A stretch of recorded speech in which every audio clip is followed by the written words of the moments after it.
Hello everyone, welcome to this channel. मेरा नाम है आकाश और हम सभी SBI clerk mains and SBI PO को टारगेट कर रहे हैं, जिसमें 35 डेज़ का टारगेट पे लगे हुए हैं। आज डे 6 है और अभी तक आप नहीं लगे हो, परेशान हो, तो मत हो परेशान और लग जाओ। तो चलो सबसे पहले मैं बात कर लेता हूँ एसबीआई पीओ की, देन बात करेंगे एसबीआई क्लर्क मेंस की। ठीक है। और जो भी परेशानी है वो भी बात करेंगे, बीच में भी और लास्ट में भी। तो चलो सबसे पहले एसबीआई पीओ प्री की बात करते हैं, जिनका एग्ज़ाम 8 मार्च को है। वो क्या काम करना, अब आपको प्रैक्टिस करके मॉक देने की ज़रूरत नहीं है, आपको मॉक करके देन प्रैक्टिस की ज़रूरत है।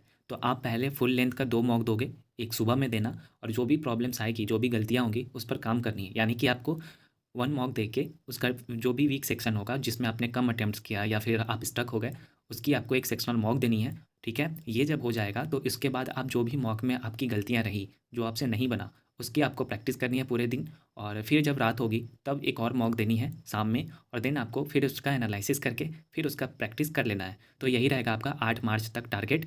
तो इसको ज़रूर करना। जिनका एग्ज़ाम 16 मार्च एंड 24 मार्च को है, वो क्या काम करेंगे, 1 फुल लेंथ का मॉक देंगे, प्लस एनालिसिस करेंगे। उसके अलावा जो भी वीक सेक्शन होगा उसका सेक्शनल मॉक दोगे। और साथ ही साथ आपको क्या काम करना है, जो भी सेक्शन वाइज प्रैक्टिस रहेगी उसमें आपको करनी है। इंग्लिश में न्यूज़पेपर में आप एडिटोरियल करोगे और RC2 करोगे, पैरा जंबल्स 10 सेट्स, फिलर्स आपको 20 सेट्स करने हैं, ये डबल फिलर्स होने चाहिए। उसके अलावा फ्रेज रिप्लेसमेंट के 10 क्वेश्चंस, इरर्स में 10, वर्ड स्वैप में आपको 5 करनी है। और क्वांट की बात करें तो क्वांट में स्पीड मैथ्स में 40 क्वेश्चंस करने हैं, जिसमें अप्रॉक्सीमेशन के, नंबर सीरीज़ के, क्वाड्रेटिक इक्वेशन के क्वेश्चन होने चाहिए तीनों के। डीआई में 6 सेट्स लगानी है, जिसमें पाई प्लस परसेंटेज रहना चाहिए, टेबुलर टीआई रहना चाहिए मिसिंग डाटा वाला। तो ये करना। एरिथमेटिक में आज 15 से 20 क्वेश्चंस आपको लगाने हैं प्रीवियस ईयर के। और इसका एक और बात है जो मैं आगे बताऊँगा, पहले मैं ये कंप्लीट कर देता हूँ। रीजनिंग की बात करूँ तो रीजनिंग में 4 सेट्स लगानी है, जिसमें सर्कुलर विथ वेरिएबल्स होने चाहिए, मंथ बेस्ड होने चाहिए, box based and sitting arrangement होने चाहिए। मिसलेनियस में आपको 30 क्वेश्चंस लगाने हैं। देखो मिसलेनियस में ना, आपको एग्जाम में अब सिलॉक्स कम कर दे रहे हैं या फिर किसी में इनक्वालिटीज़ रहेगा ही नहीं। वो देंगे क्या, आपको एक छोटा सा पजल दे देंगे और लगेगा कि वो पजल है बनाते हैं, लेकिन वो सिर्फ 2 ही मार्क्स का रहेगा, एक ही क्वेश्चन रहेगा।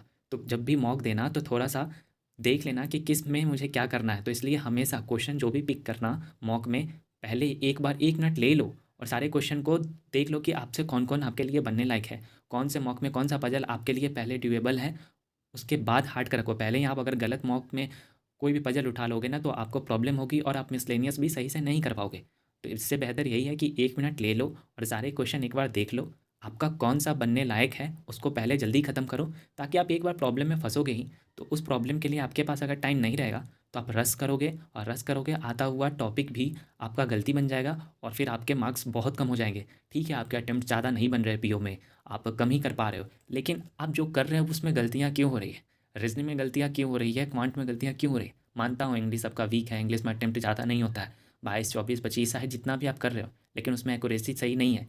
लेकिन इन दोनों में क्या, अगर इन दोनों में अटेम्प्ट नहीं हो रहे हैं तो कहीं ना कहीं आप क्वेश्चन गलत पिक कर रहे हो, इसके कारण हम स्टक हो जा रहे हो और वो क्वेश्चन आपको आगे नहीं बढ़ने दे रहा। तो इसलिए ये अटेम्प्ट तो कम होगा ही। तो अटेम्प्ट कम ना हो उसके लिए आप क्वेश्चन सेलेक्ट कर लो, देन आप जल्दी जल्दी उसको बनाने का ट्राई करो। जो स्ट्रॉन्ग है आपका उसको जल्दी ख़त्म करो, और जो वीक है उसमें तो टाइम चाहिए ही, वीक नहीं होता है, प्रैक्टिस की चीज़ है, बस आप प्रैक्टिस कर लो, वो सही हो जाएगा। ठीक है, तो इस तरीके से करना आप मॉक जब भी देना तो मिसलेनियस में आपको 30 क्वेश्चन में क्या करनी है, blood relation, direction and distance, सिलॉक्स के कुछ क्वेश्चंस, अल्फ़ाबेटिकल सीरीज़, इतना ही आपको करना है। उसके अलावा आपको एक सेक्शनल मॉक देनी है रीजनिंग की। करेंट अफेयर्स की बात करूँ तो करेंट अफेयर्स में आपको जनवरी एंड फेबररी का रिवीजन करना है। ये रिवीजन कर लो ताकि मैं इस मंथ फिर से एक फेबररी मंथ का क्विज़ फॉर्म में दे दूँ, आप क्विज़ कर लेना। एंड यही रहेगा पीओ का टारगेट। और पीओ का एक और बात है जो मैं लास्ट में बता दूंगा। अब बात कर लेते हैं जो एसबीआई क्लर्क मेंस को भी टारगेट कर रहे हैं उनकी, जो सिर्फ एसबीआई क्लर्क मेंस को टारगेट कर रहे हैं या फिर जो एसबीआई पीओ को भी लेकर चलना चाह रहे हैं और मेंस को भी, वो 8 मार्च वाले तो मेंस का बिल्कुल सोचना ही मत। आप 8 मार्च के बाद आराम से आओ और अच्छे से मेंस का तैयारी करेंगे और आने वाले एग्जाम के लेवल जैसा तैयारी करेंगे, ताकि ये जो मन में डाउट चल रहा है ना कि हम क्लर्क मेंस का करें या पीओ का देखें या आने वाले एग्जाम के लिए खुद के बेसिक्स को स्ट्रॉन्ग करें, वो नहीं रहेगा। आपको तैयारी सिर्फ ये नहीं करनी कि मेंस की करे या प्री की करे, आपको तैयारी दोनों को लेके चलना होगा। तो सिर्फ इसलिए प्रॉब्लम हो ना कि पीओ करें या क्लर्क मेंस करें, एक बार पीओ का एग्ज़ाम आपका ख़त्म हो जाने दो, देन आप उस लेवल से लगना जो आने वाले सारे एग्ज़ाम आपका निकले। सिर्फ एक चीज़ को लेकर चलोगे प्रॉब्लम करेगा आने वाले टाइम में।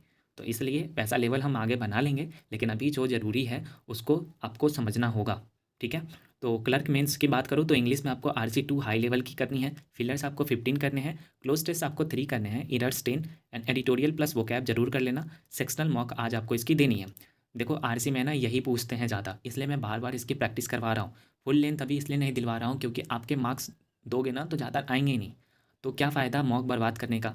आपको अगर प्रैक्टिस ही करनी ना सेक्शनल दे लो, आपको एहसास हो जाएगा आपने जो प्रैक्टिस किया उसका टॉपिक आपको अच्छे से क्लियर हुआ है या नहीं। तो इसमें आप सेक्शनल मॉक दे लेना। क्वांट की बात करूँ तो क्वांट में आज आपको स्पीड मैथ्स करनी है 20 से 30। हमने इसके हर एक टॉपिक को पढ़ा है, समझा है, एक एक प्रैक्टिस भी किया है। अब मिक्स करके देखेंगे कि हमारा लेवल कैसा बना।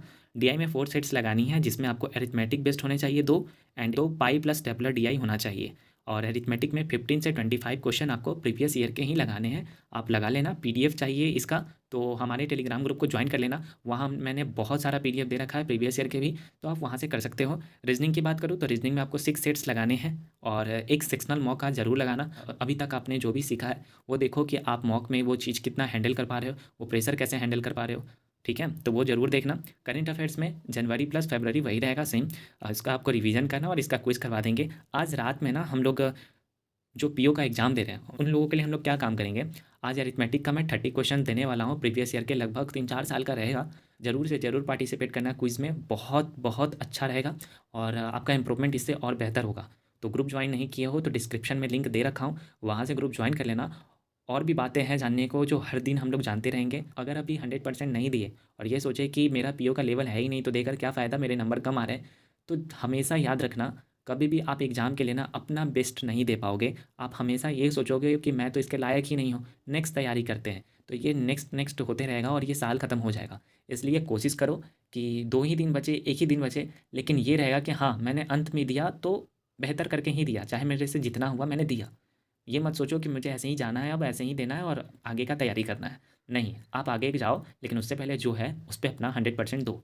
तो चलो दोस्तों टारगेट पे लगते हैं और ग्रुप में ज्वाइन कर लेना ताकि और बेहतर तरीके से हम लोग एक साथ मिल के तैयारी कर सकें।